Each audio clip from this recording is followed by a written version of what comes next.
শেখ সাদির নাম শুনেছেন? বালাগাল উলা কাশাফাত দুজা, এই কবিতাটার রচয়িতা ইরানের বিখ্যাত এক কবি। উনি একবার আর্থিক সমস্যার মধ্যে দিয়ে সময় কাটাচ্ছেন, টাকা নাই, পয়সা নাই, পায়ে দেওয়ার মতো জুতা নাই। উনি খুব দুঃখ পেলেন, হায় রে, আমি ইরানের এত বড় কবি, আমার পায়ে দেওয়ার মতো জুতা নাই। দুঃখ ভরা মন নিয়ে রাস্তায় হাঁটতে বেরোলেন। হাঁটতে হাঁটতে হঠাৎ দেখলেন একটা লোক শুয়ে শুয়ে কাঁদছে, ওই লোকটার দুইটা পাই নাই, পাই নাই।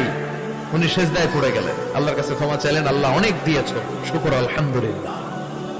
এজন্য যেই পরিস্থিতিতেই থাকি না কেন আমরা কি পড়বো? জোরে বলেন, কি পড়বো? এজন্য কানাতু মিনাল ইসলাম, অল্পে তুষ্ট থাকার নাম হলো ইসলাম। সম্পদ লাগবে কিন্তু সম্পদের পাহাড় লাগবে না, ঠিক কি না? অল্প খান, অল্প পড়েন, অল্প জামান, অল্পের ভেতরে বরকত ঢুকাইয়া দিছে কে? দেখবেন যাদের সম্পদ অল্প তারা সুখী বেশি।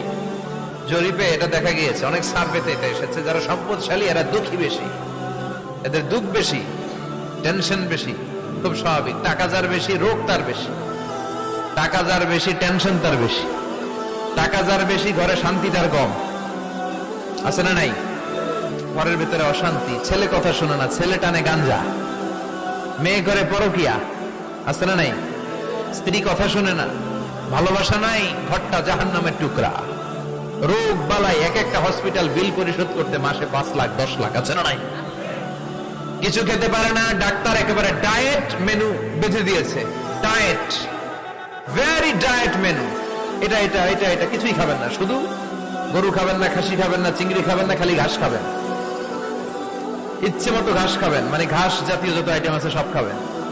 শাক খাবেন, সবজি খাবেন, সালাদ খাবেন। গরু, চিংড়ি, মুরগি, গোশত, ইলিশ কিছু খেতে পারে না।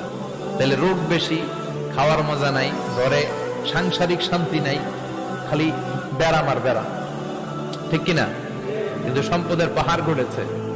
আর অল্প যারা খায়, অল্প পড়ে, রিক্সাওয়ালা, কুলিওয়ালা, অল্প বেতনের চাকরি, কিন্তু হক হালালি মেনে চলে, দেখবেন শান্তি আছে অনেক। হ্যাঁ, বাসা ভাড়া দেয়, ফ্যামিলি চালায়, বাচ্চাদের স্কুল বিল, এরপরও মাস শেষে 1-2 হাজার টাকা হাতে থেকে যায়। আর ওর প্রতি মাসে 10 কোটি টাকা ইনকাম, তারপরও ব্যাংকের ঋণ আছে না নাই? সুখ কারে বলে? কিভাবে আপনি সুখকে ডিফাইন করবেন? সুখ তো টাকায় কিনা যায় না, শান্তি টাকা দিয়ে হয় না, শান্তি দেওয়ার মালিককে। শান্তি আছে অল্প খেয়ে শুকর করার মধ্যে, শান্তি আছে আলহামদুলিল্লাহর মধ্যে। চিল্লায় বলেন ঠিক কিনা? এজন্য অল্প খাবো, অল্প পড়বো, অল্প জামাবো, অল্পের ভেতরে বরকত দিয়েছে কে? দেখেন, ধনী ভাইরা খেতে পারে না, কিন্তু রিকশালার কি সমস্যা হয়? রিকশালারা সব খেতে পারে। কুলিওয়ালা, দিন মজুর, এরা একেবারে স্লিম, সুঠাম দেহি, মেদহীন পেট, পেটে কোনো মেদ নাই, ভুড়ি নাই। আর কোটিপতিদের মেদ আছে না নাই? এত বড় বড় পেট, ঠিক কিনা? আমাদেরও পেট আছে, তবে হালাল পেট। এটা হারাম টাকা দিয়ে এই ভুড়ি বানাই নাই আমরা। ছেলে বলেন ঠিক কিনা? রিকশাওয়ালা, কুলিওয়ালা নিজেও নামাজ পড়ে, বউ নামাজ পড়ে, বাচ্চাটাও নামাজ পড়ে, রিকশা চালায় আর জিকির করে লা ইলাহা।